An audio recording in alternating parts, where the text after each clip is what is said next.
yanzu ana dab da zuwan sallah, bayan ka riga ka yi mata dinkin sallah kuma sai ka ware wani kudin kashewa ka bata na sallah na barka da sallah, sannan kuma ka bata wanda za ta yi zumunci da su. Yara za su shigo gida barka da sallah, yan can su shigo an yi musu ado barka da sallah, ƴaƴan yayyanta ƴaƴan kannanta, kai ma ƴaƴan yayyanka da kannanka da ƴaƴan abokananka da ƴaƴan ƙawayenta, shikenan sai a zo gidan ta ta ba ko kuma da za ta bayar.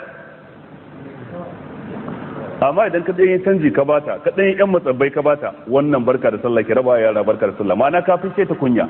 Ana biki a dangi ka ɗan bata kuɗin kashewa, ka fice ta kunya.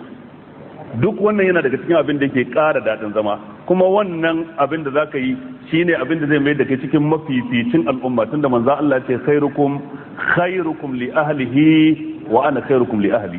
Mafificin ku shine wanda yafi ku kyautata wa iyalinsa, ni kuwa na fi ku kyautata wa iyalina. Haka manzo Allah ya faɗa sallallahu alaihi wa alihi wa sallam. Allah ba mu ikon aikatawa.